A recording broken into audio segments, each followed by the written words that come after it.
Primeiro, eu queria agradecer a todos vocês, queria agradecer pelo convite, queria dizer que, para quem trabalha com saúde pública, esse não é um tema que é hype agora. Isso é uma necessidade de trabalho já de alguns anos e que a gente, infelizmente, ainda está, como em muitos outros aspectos da nossa saúde pública, em defasagem, né, com relação a outros países. Isso é muito importante porque a gente diz sempre que o Brasil é o país do futuro. A gente olha para crianças e adolescentes, a gente vende coisas na saúde para crianças e adolescentes. No entanto, o nosso futuro é prateado. Em pouco tempo, eu vou mostrar alguns números, inclusive, que já foram ditos aqui, mas é muito importante que a gente entenda que tudo que a gente vai falar, independente do que vocês acham que vai ser a tecnologia que vocês vão conseguir incorporar a essa saúde, ela tem que fazer uma única coisa. Aliás, duas. Ela precisa identificar a necessidade que as pessoas têm, porque ninguém aqui sabe, de fato, o que o paciente precisa. A gente infere, a gente tem indicadores, mas todos eles são por aproximação. Você não sabe de verdade, você não tem dados concretos de vida real para dizer o que a pessoa está precisando. E a segunda coisa é fazer o seu produto ou a sua solução, de fato, ser uma solução útil para ela. E não para o seu negócio, não para você e não para o seu sistema. Quando a gente centra no paciente, a gente não faz isso porque é uma questão ética somente. A gente centra no paciente porque é mais assertivo, é mais custo-efetivo, a gente promove um resultado mais lógico, mais justo, mais equitativo, e se a gente não faz isso, a gente paga o pato, e esse pato, infelizmente, é coletivo. Então, eu quero mostrar para vocês, começar aqui, dizendo um dado que foi já mencionado. Até 2050, a população acima de 60 anos, comparado a 2010, triplicará. Na verdade, o que acontece, realmente isso aqui não está lá essas coisas. Pode passar para mim o próximo? Consegue? Isso. Na verdade, quando a gente fala em centrar no paciente, quando a gente fala em saúde do futuro, a gente tem que entender para quem que a gente está falando, tá certo? Então, não existe saúde do futuro sem você entender quem compõe essa saúde. Então, para a gente entender, na demografia brasileira, isso são dados do IBGE, a gente tem, veja, em um espaço muito curto de tempo, de 2019 para 2018, a gente tem um aumento de 3 meses de expectativa de vida. Eu trago isso, parece pouca coisa, mas não é. A gente tem um revés depois disso, que é a pandemia. A pandemia tira a expectativa de vida do brasileiro e, pior, ela penaliza mais os idosos do que outras camadas da população. Mas a gente tem ganhos de expectativa de vida e, atenção a todos vocês, mulheres vivendo muito mais do que homens. Então, não olhem para mulheres como se fossem simplesmente uma porção da população. Mulheres serão dominantes na população do futuro. Então, adaptem, senhores. Senhoras, eu tenho certeza que vão fazer, tá certo? Pelo amor, né?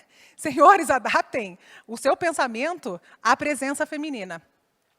Nos últimos 40 anos, tem isso, né? 344 pessoas a cada 1.000 nos anos 80 chegavam aos 80 anos de idade. Hoje, a gente tem praticamente o dobro disso. E a gente não tem o recurso e o sistema que acompanhe a necessidade dessas pessoas. Eduardo falou sobre a lupa, uma intervenção boba, mas que tem um impacto gigantesco. Mas a gente está falando de coisas muito maiores do que isso. A gente está falando de dispensação de medicamento, a gente está falando de cuidadores, a gente está falando de polifarmácia, a gente está falando de multiplicidade de diagnóstico, a gente está falando de redundância de gasto, a gente está falando de falta de integração de dados no sistema, o que faz com que os pacientes passem por coisas e mais coisas e mais coisas, sem ter uma resolução, sem ter uma centralidade. A nossa taxa de natalidade está caindo desde 2010. A gente está abaixo da taxa de reposição da nossa população, o que significa que, em algumas décadas, a gente vai estar decrescendo a nossa população e envelhecendo. Isso significa uma mudança brutal para o nosso sistema de seguridade social. Isso significa uma mudança brutal em como a gente vai sustentar a saúde do futuro, que tende a ser, se a gente não fizer nada, focada na doença e não na saúde. Focar na doença é sempre uma estratégia ruim quando a gente está falando sobre sustentar uma coisa desse tamanho. E a gente tem uma mortalidade infantil que, apesar de ter decaído bastante, ela é desigual, e isso também significa que esses idosos cuidarão dessas famílias, em proporção diferente. Aliás, tem alguns mitos, né? Eu vou mostrar depois. Um deles é o mito de que o idoso é dependente. de que o idoso é um fardo na família, quando no Brasil, principalmente, idosos são responsáveis por sustentos emocionais e financeiros de muitas das famílias.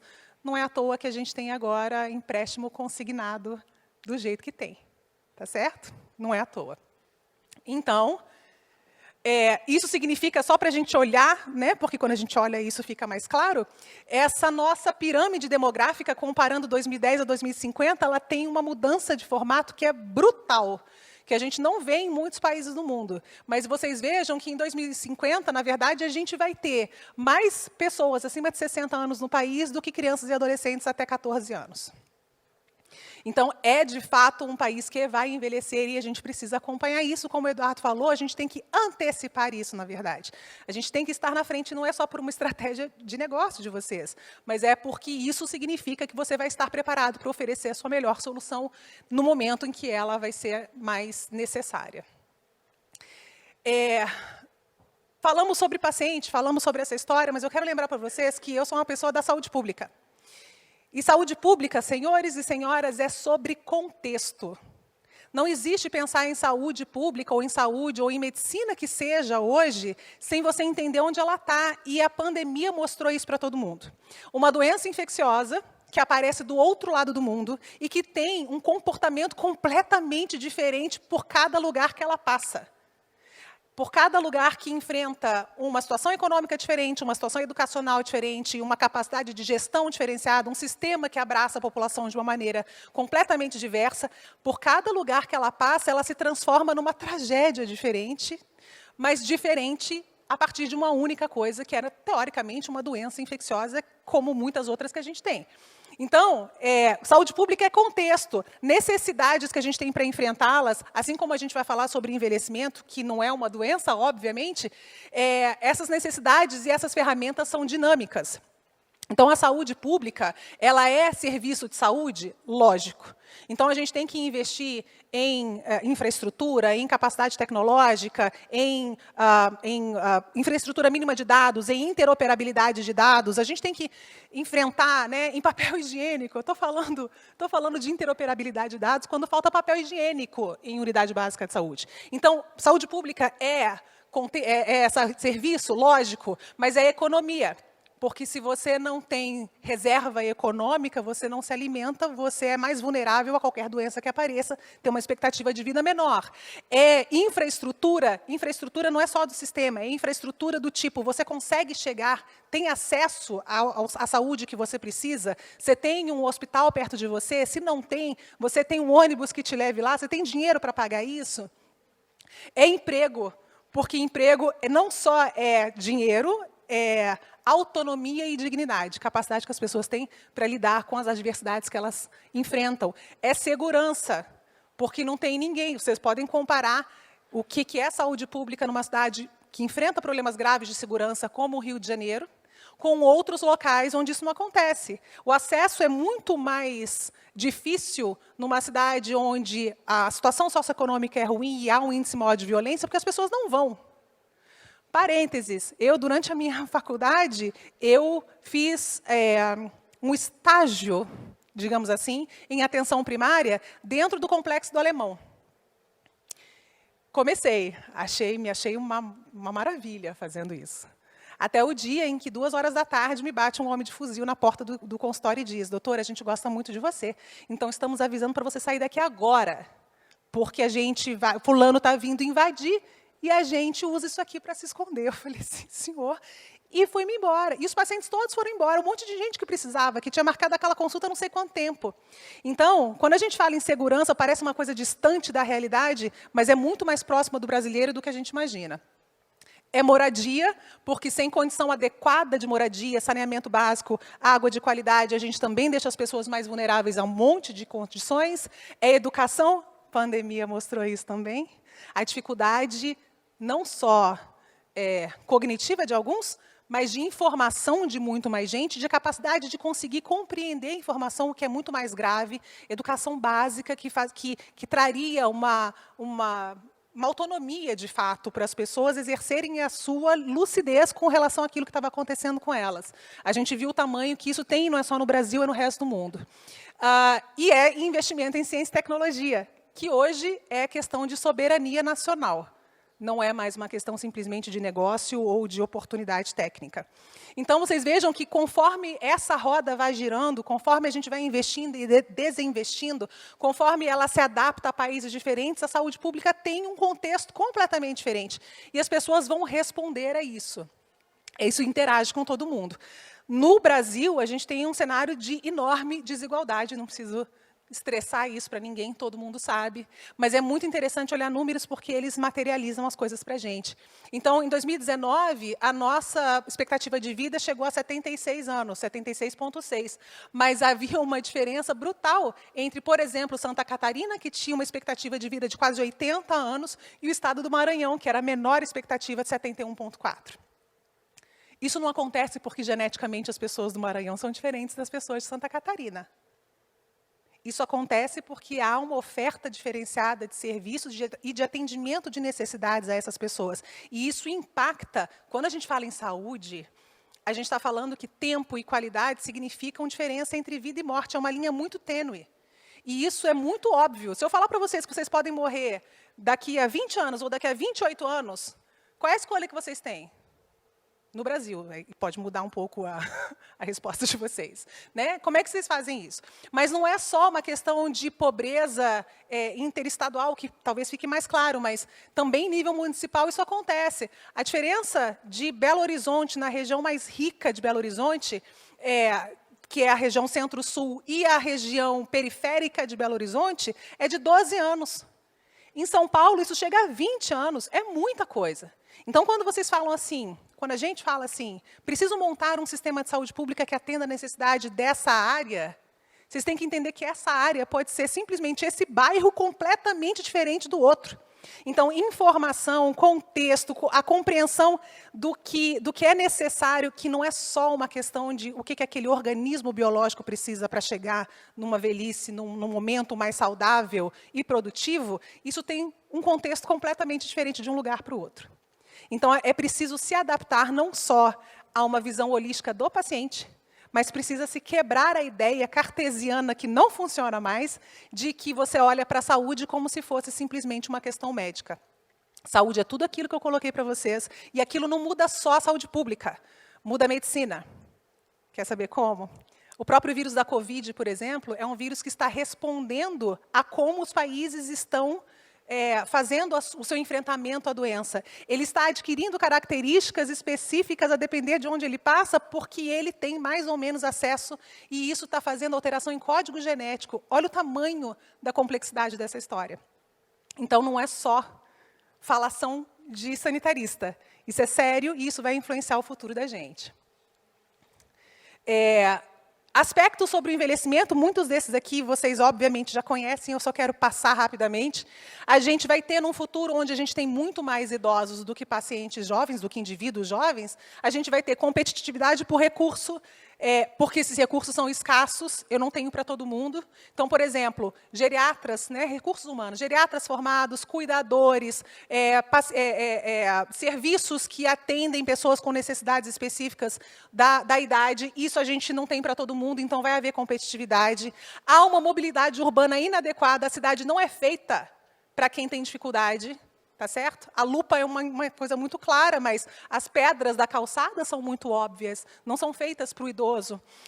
Então, há um espaço para uma alteração, para uma revolução arquitetônica, que está intimamente ligada com saúde pública. Alteração de organização e fluxos sociais. Hoje, você tem uma predominância do investimento, de novo, na juventude, uma valorização da juventude. Ser jovem eternamente é o que as pessoas querem, mas não é o que vai acontecer. Então, esses fluxos sociais precisam e vão mudar, e já estão mudando. O acesso ao sistema de saúde e o preparo do sistema de saúde tem que ser acelerados. A gente não está fazendo isso. Então, quem sai na frente, como foi dito, ganha terreno, ainda que talvez possa fazer besteira com isso depois. A gente tem exemplos claros no país. Mas sai na frente quem entende que há uma população cliente disso, e isso não demora a acontecer. Já falei, temos déficit de profissionais especializados, a gente tem uma capacidade funcional desigual, isso é muito sério. A gente está falando sobre envelhecimento e longevidade, mas não existe envelhecimento igual ao do outro. Eu vou envelhecer do jeito, você vai envelhecer do outro, Leila vai envelhecer do outro. As pessoas vão envelhecer de maneiras diferentes, porque a gente tem acessos e contextos individuais que são completamente diferentes uns dos outros. Então, é preciso personalizar. A gente fala muito hoje sobre medicina de precisão, que é aquela que olha para o paciente de uma maneira muito granular, o que aquele precisa, qual é o código genético dele, mas isso precisa ser expandido, e eu vou mostrar como é que a gente faz isso depois. A gente tem uma insuficiência do atual sistema de seguridade social, isso é uma realidade, não é para o futuro, como é que a gente vai sustentar isso depois, como é que as pessoas terão acesso aos recursos. A gente não tem política pública implementada, embora a gente tenha uma política nacional do idoso, mas a gente não tem isso implementado e funcionante no Brasil de hoje. E a gente tem, em termos individuais, um aumento de eventos relacionados ao envelhecimento. Então, a gente tende a ter um número maior de pessoas com doença cardiovascular, com câncer, com demência, com problemas de saúde mental, solidão. Solidão, que é a mãe de muitas dificuldades que essas pessoas têm.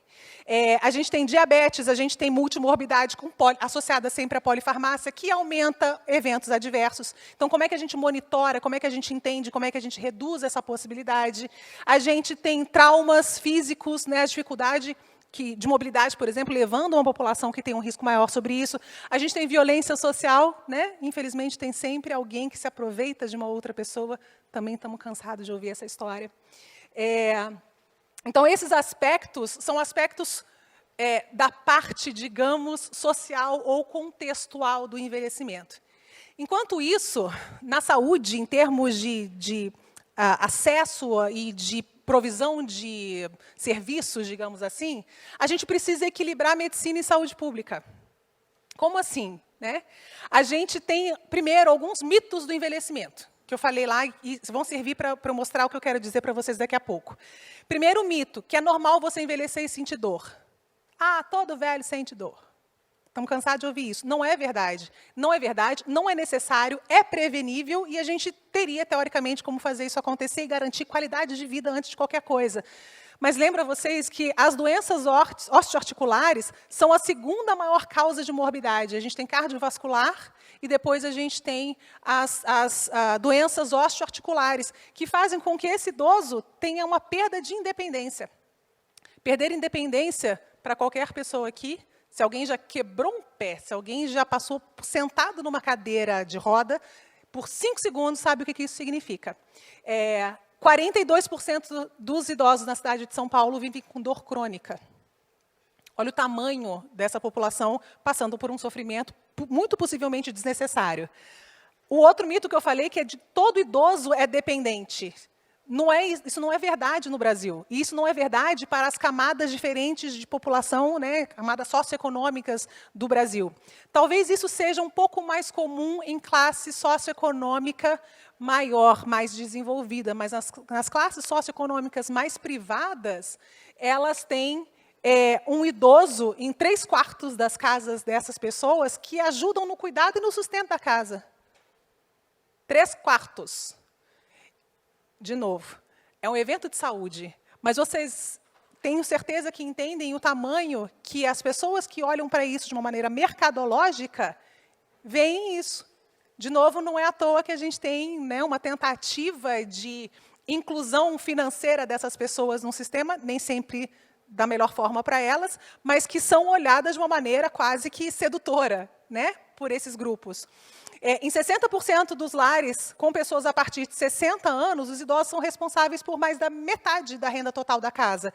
Isso, num país com uma economia predominantemente informal, significa uma instabilidade de saúde muito grande, significa que é muito difícil, isso que o Eduardo comentou, que é de ter acesso, ou melhor, ter adesão a um medicamento. Porque ele não sabe se no mês que vem ele consegue. Como é que eu melhoro isso? Não é só tentando melhorar a adesão no sentido do comportamento do paciente, mas eu preciso desenvolver medicações que tenham menos tomadas, que sejam mais fáceis, que tenham menos efeitos colaterais, que sejam mais fáceis de serem guardadas, de serem percebidas, de serem enxergadas. Então, tem muita coisa que pode ser adaptado. Melhores índices de segurança alimentar na pandemia inteira foram vistos nas casas com idosos, porque são eles que garantem uma certa unidade e uma noção de prioridade dentro das casas, além de conseguir sustentar e ajudar nesse momento difícil. Mas a gente não tem políticas públicas socioeconômicas que contemplem gerações em envelhecimento. Muito pelo contrário. Muito menos políticas públicas que melhorem a questão intergeracional. Como é que essas crianças e adolescentes lidam com os idosos em situações principalmente mais estressantes sociais. A gente não tem. E o último mito é que problemas cognitivos são naturais. Ah, ficar velho fica mesmo meio... Não tem isso. Só de 10% a 15% dessa população, de fato, enfrenta um problema de demência. Envelhecer, ficar senil, não é ficar senescente, não é decair. São coisas diferentes. A gente envelhece como um todo. A gente envelhece nossas células, né, nossa pele, nossa aparência. A gente envelhece nosso sistema imunológico, daí a gente ser vulnerável a tantas outras coisas. A gente perde algumas capacidades, mas isso não significa que a gente é menor do que ninguém, muito pelo contrário. Então, quando eu falo que a gente precisa entender medicina e conciliar medicina com saúde pública, o cenário que a gente enxerga hoje é esse. A medicina, principalmente nas últimas décadas, teve uma aceleração de desenvolvimento tecnológico absolutamente fenomenal. Aliás, não preciso falar últimas décadas, eu posso falar os últimos 2 anos. Com o desenvolvimento tanto de medicação quanto de vacina e aproveitamento de tecnologia, redirecionamento, o uso de telemedicina de uma maneira muito mais adequada, o aumento de desenvolvimento de soluções específicas. Eu trabalho hoje também, talvez a minha linha maior hoje seja com inteligência artificial, Big Data, Machine Learning, aplicada à política de saúde pública. A gente teve um avanço surreal nessa história, o que leva ao surgimento das ultraespecialidades. Então, se você, Eduardo Tadinho, quase caiu ali, se ele cai ali e dá uma topada, ele provavelmente vai achar um ortopedista que cuide somente de fraturas incompletas do dedinho do pé esquerdo.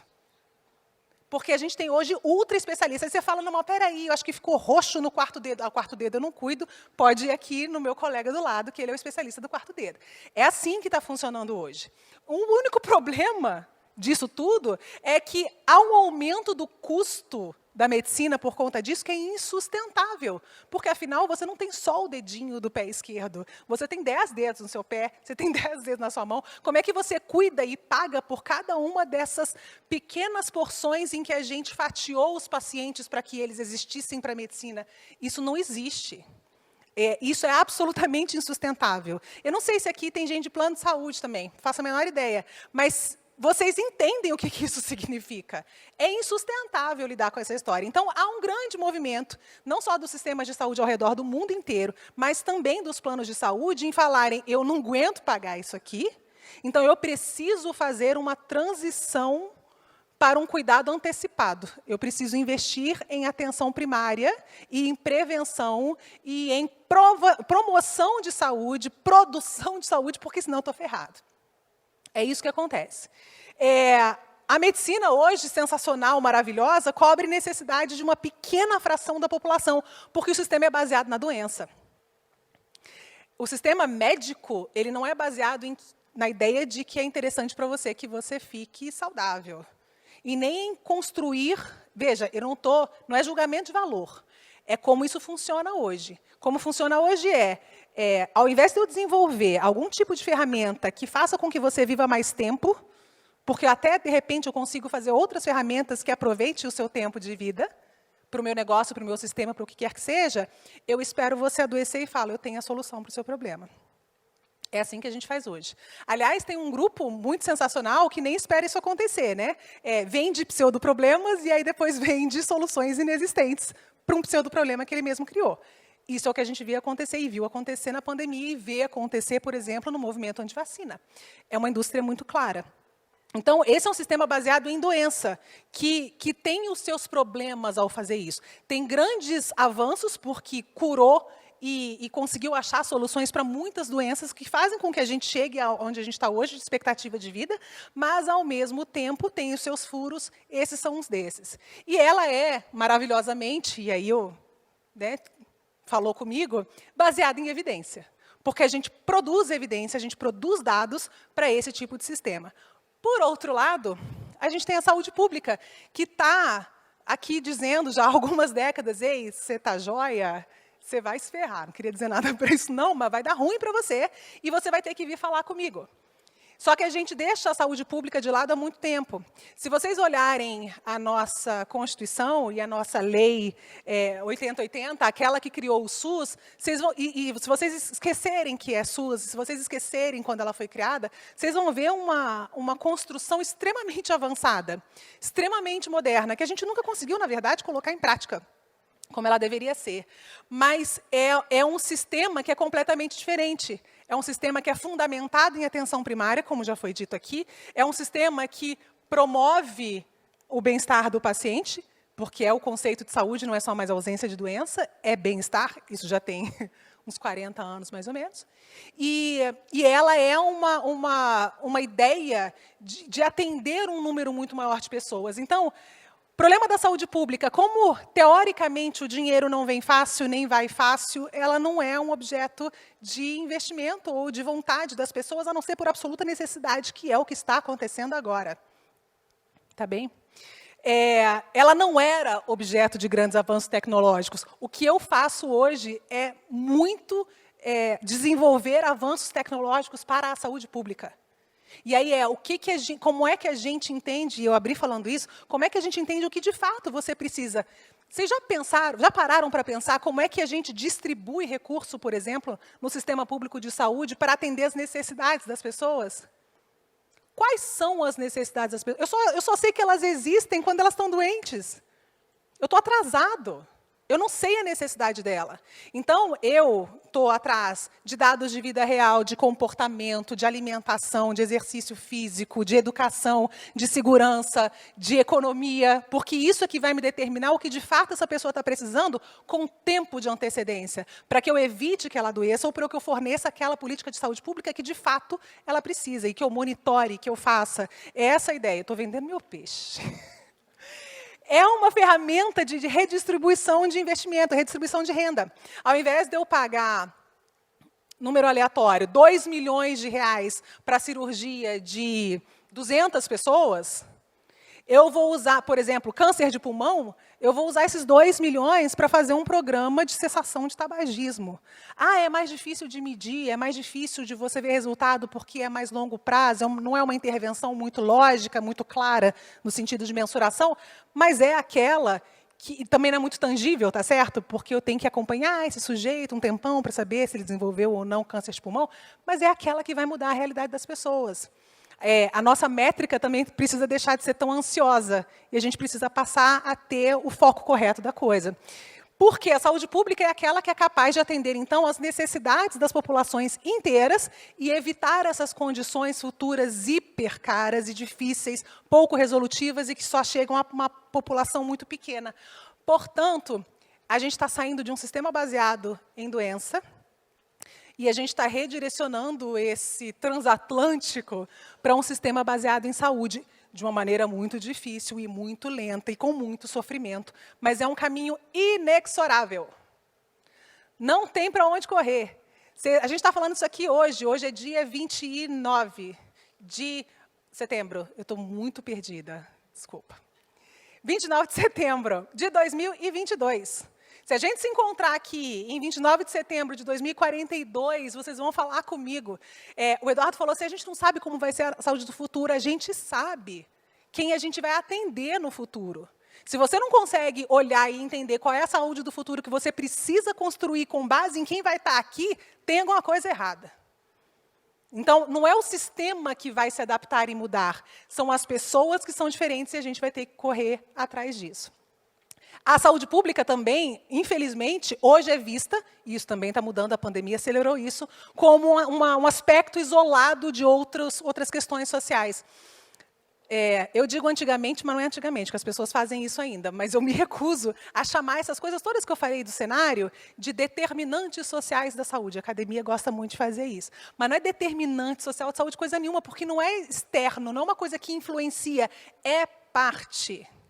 É parte. Se você pegar um idoso que mora numa comunidade privada de recursos socioeconômicos e você pegar o mesmo idoso e colocar... É um paradoxo científico, não vai acontecer, mas se você pegasse alguém com características semelhantes e só essa você mudasse, você ia ver a diferença que acontece. A gente vê isso no dia a dia. Então, é muito importante que a gente, de novo, pense nessa coisa integrada, mas entenda que a gente precisa contextualizar tudo. Cadê você? Passa para mim. Obrigada. Então, a chave é, para resumir o que eu falei, informação. Informação é tudo. Informação não é só o que é fundamental para todas as outras áreas de tecnologia. Veja que eu não estou falando de saúde. Estou falando de área de tecnologia, que é o que vai acontecer com a saúde. Mas a chave é informação e atenção primária. Quem entender que informação de qualidade, bem feita, crível, bem gerida, segura, vai fazer toda a diferença naquilo que você vai oferecer, não entendeu nada do que vai acontecer para a saúde do futuro. E a chave é a atenção primária. Você voltar, dar 20 passos atrás e reformular o seu negócio, reformular o seu olhar para a sociedade, reformular a sua gestão pública para entender que é isso que a gente vai conseguir pagar. Se você não faz isso por humanidade ou por compreensão técnica, você vai fazer isso pelo bolso, porque não vai ter outra opção. Eu acho que esse lado não gosta. Isso. Então,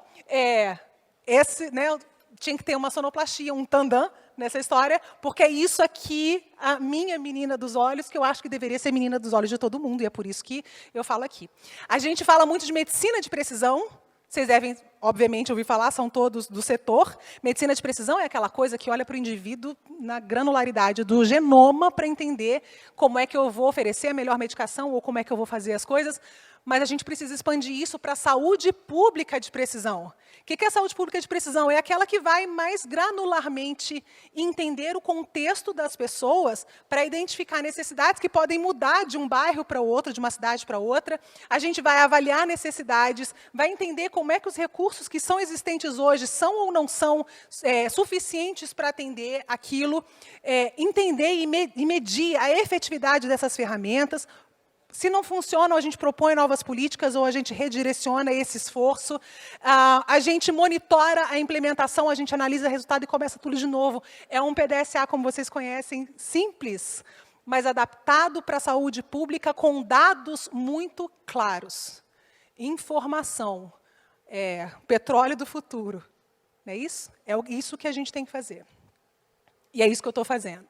Então, a saúde pública de precisão é resumida de uma maneira muito simples. E é ela que vai atender esse idoso. Não estou mostrando isso à toa. É ela que vai fazer esse sistema funcionar para essa população. Ela é a intervenção correta, no momento adequado, sempre que ela for importante, toda vez que ela for necessária, para a população específica que precisa dela, de forma sustentável e custo-efetiva. Vocês todos trabalham com negócio. Isso não é longe daquilo que vocês imaginam para as coisas, para os problemas que vocês enfrentam. Então, é uma adaptação de uma mentalidade para o bem público quando a gente fala sobre saúde. Então, é ser mais custo-efetivo, assertivo e estar presente toda vez que as pessoas precisam, porque equidade... Vamos, meu bem. Equidade é mandatória, não é luxo. A pandemia mostrou para a gente que se todo mundo não está saudável, ninguém está saudável. Tá certo? Se todo mundo não tem acesso a um recurso, ninguém tem. Por quê? Porque a gente vive num planeta que é um organismo vivo. A gente interage com esse organismo vivo de uma maneira extremamente deletéria. Então, se a gente não tiver responsabilidade sobre isso, a gente vai enfrentar problemas cada vez mais complexos. Não é uma questão de, por exemplo, se vai haver uma outra pandemia, quando vai haver uma outra pandemia. A Universidade de Brown, nos Estados Unidos, acabou de inaugurar um Pandemic Center. Por quê? Porque eles esperam uma outra pandemia como quem espera um furacão. Vai vir. O que você vai fazer com isso? Como que você vai resolver isso? Então, a gente não pode falar mais nem em medicina de precisão, nem no dedinho do pé esquerdo, se a gente não puder oferecer isso para o maior número de pessoas, idealmente para todo mundo, da maneira como as pessoas precisam. E é isso que eu queria falar com vocês hoje. Obrigada.